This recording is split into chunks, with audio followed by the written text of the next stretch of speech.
Hello friend, मैं राम किशोर आप सबका एकेडमी ऑनलाइन क्लासेस में स्वागत करता हूं।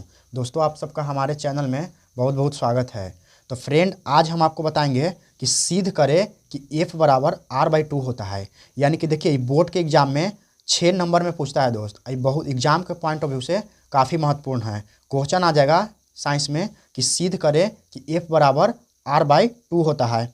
तो देखिए, हम आपको अवतल दर्पण में सिद्ध करके बताएंगे कि f बराबर r/2 होता है। ठीक ना। तो आइए देखिए, सबसे पहले क्या करते हैं कि एक अवतल दर्पण बना लेते हैं। ठीक है। तो एम डैश एक अवतल दर्पण है जिसका ध्रुव P है और फोकस वक्ता केंद्र C है। ठीक है। देखिए, एम डैश एक अवतल दर्पण है जिसका ध्रुव P तथा वक्ता केंद्र C है। BA एक आपतित किरण है जो परावर्तन के बाद फोकस से होकर गुजरती है। परावर्तन के बाद फोकस से होकर गुजरती है। CA एक अभिलंब है। CA क्या है? CA एक अभिलंब है। और यहाँ देखिएगा, अगर आने वाली किरण को आपतित किरण और लौटने वाली किरण को परावर्तित किरण बोलते हैं। तो ये आपतन कोण जो बनता है ना, अभिलंब और आपतित किरण के बीच में, तो आपतन कोण को 1 मान ली है और परावर्तन कोण को 2 मान ली है। और यहाँ जो कोण बन रहा है अभिलंब और इसके बीच में, प्रधान अक्ष के बीच में, इसको हम 3 मान लिए हैं। तो चलिए सबसे पहले आप इसको सिद्ध करते हैं। तो देखिए, यहाँ से आपको सबसे पहले मानना पड़ेगा कि जो जो इसमें किए हैं ना वही आपको मानना है। तो यहाँ लिखते हैं कि माना कि, देखिए यहाँ लिखते हैं माना कि एम डैश एक अवतल दर्पण है। माना कि एम डैश एक अवतल दर्पण है। अवतल दर्पण है। एम डैश एक अवतल दर्पण है जिसका ध्रुव P तथा वक्ता केंद्र C है। जिसका ध्रुव P तथा वक्ता केंद्र C है। वक्ता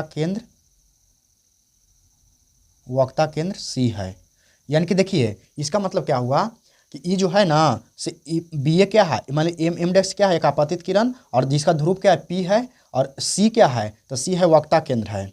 अब देखिए, BA एक आपतित किरण है। BA एक आपतित किरण है जो परावर्तन के बाद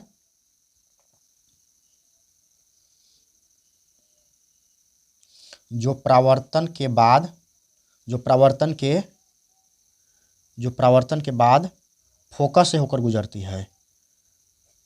फोकस से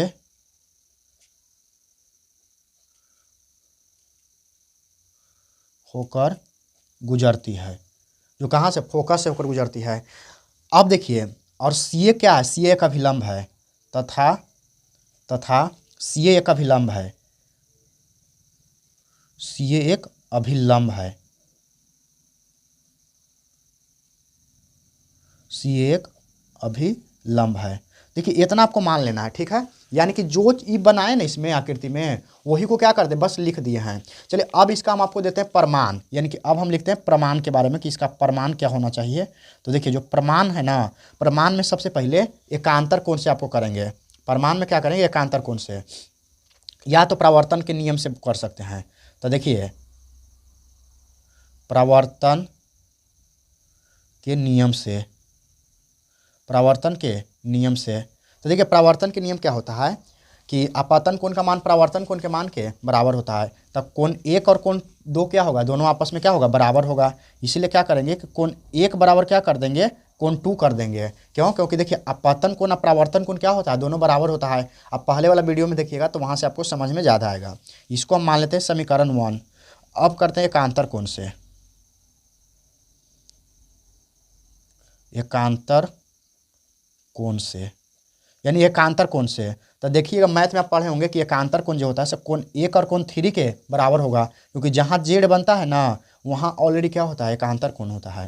यानी कोण 1 और कोण 3 क्या है? दोनों आपस में बराबर है। तो हम लिख सकते हैं, लिखेंगे क्या कि कोण 1 बराबर क्या करेंगे? कोण 2। इसको समीकरण नंबर 2 मान लेंगे। अब देखिए, कोण 1 समीकरण 1 में भी और कोण मतलब समीकरण 2 में भी दोनों 1 बराबर है। यानी कि लेफ्ट साइड दोनों बराबर है। तो अब देखिए, अच्छा, ये 1 नहीं 3 होगा, सॉरी, ये 1 बराबर 3 से होगा। क्योंकि 3 है ना, देखिए यहाँ 3 है ना, इसीलिए यहाँ क्या होगा?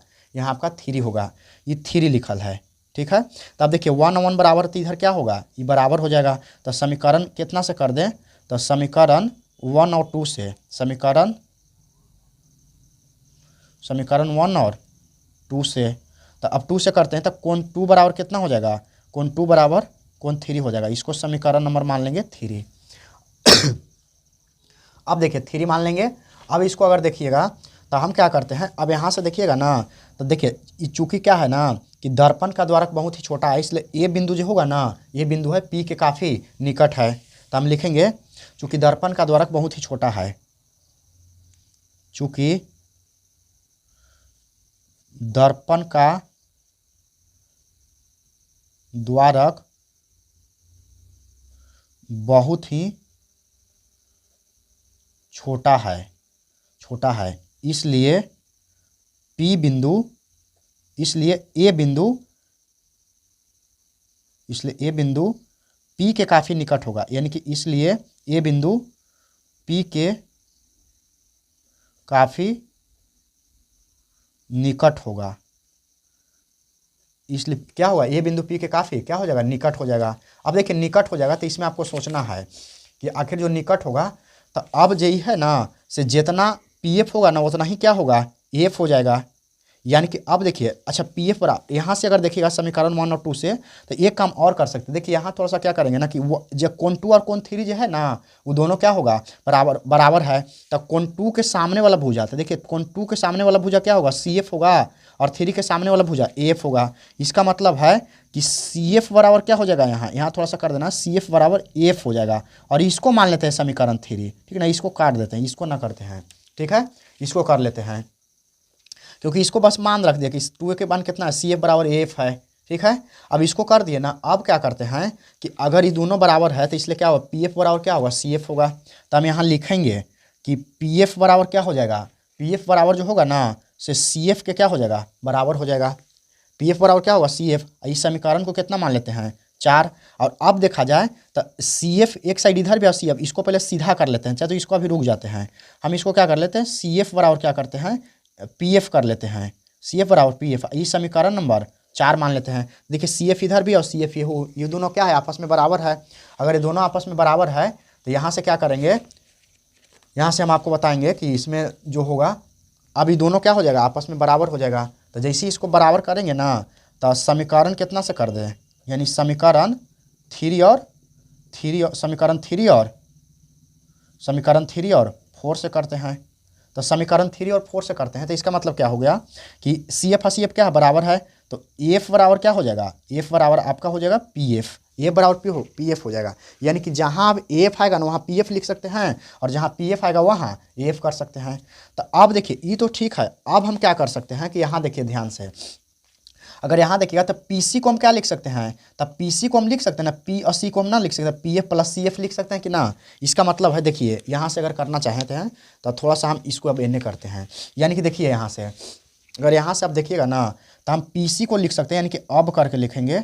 अब क्या लिखेंगे, PC। तब PC को क्या लिख सकते हैं, तब PC को लिख सकते हैं, देखिए PC यहाँ ना है, तब PF प्लस क्या है, CF है। इसका मतलब है कि जो PC लिखेंगे तो क्या होगा, PF, अब प्लस क्या होगा, CF हो जाएगा। अब देखिए यानी कि PF प्लस CF, तो जहाँ PF है CF, तो देखिए CF कुछ है तो CF कुछ ना है। CF को हम क्या बोल सकते हैं, कुछ भी नहीं ना बोल सकते, लेकिन PF को तो बोल सकते हैं। PF को क्या बोलेंगे, फोकस दूरी, यानी कि यहाँ से यहाँ तक की जो दूरी है ना, इसको हम बोलेंगे F बोलेंगे। और जो पूरा दूरी है ना यहाँ से यहाँ तक, यहाँ से जो यहाँ तक की दूरी है, इसको हम R बोलेंगे, यानी वक्रता त्रिज्या, वक्रता केंद्र से दूरी। तो अब देखिएगा यहाँ से, तो हम इसको कर सकते हैं कि जहाँ PF रहेगा, इसका मतलब है कि PC बराबर हम क्या कर सकते हैं कि PF प्लस CF। अब PF को चेंज कर देंगे, CF को चेंज कर देंगे, तो यानी कि PF हो जाएगा, और प्लस CF की जगह क्या कर देंगे, PF कर देंगे। तब PF और PF क्या हो जाएगा, 2PF हो जाएगा, यानी PC बराबर क्या हो गया, 2PF हो जाएगा। अब हम इसका मान रखेंगे, तो PC जो है ना, देखिए PC जो है, P और C क्या है, R है पूरा यहाँ से यहाँ तक, और PF क्या है, F है। इसका मतलब है कि PC की जगह हम क्या रख सकते हैं, R रख सकते हैं, और इसका 2 है। अब PF की जगह कितना, कैपिटल F रख देंगे। अब इसको पहले सीधा कर लेते हैं, तो हम 2F को इधर कर लेते हैं और R को यहाँ से R कर लेते हैं। तो अब F का बराबर अगर निकालना रहेगा तो F बराबर क्या हो जाएगा, R/2 ट्रू होगा। और यही क्या करना है, प्रूव करना है। इसका मतलब ये क्या हो गया, प्रूव हो गया, प्रूव्ड हो गया। यानी कि क्वेश्चन आपको जाएगा ना, इस समझिए तो क्वेश्चन आपको कितना नंबर में आएगा, ये आएगा आपको 6 नंबर में, और एग्जाम के पॉइंट ऑफ व्यू से काफ़ी महत्वपूर्ण है। तो दोस्त आशा करता हूँ कि वीडियो आपको पसंद आया होगा। इस समझिए तो पूरा हम आपको शुरू से बता चुके हैं, इसको 1-2 बार खुद से करिएगा तो आपको समझ में आएगा। तो दोस्त आज के लिए इतना ही, फिर हम लोग मिलते हैं अगले वीडियो में। जय हिंद।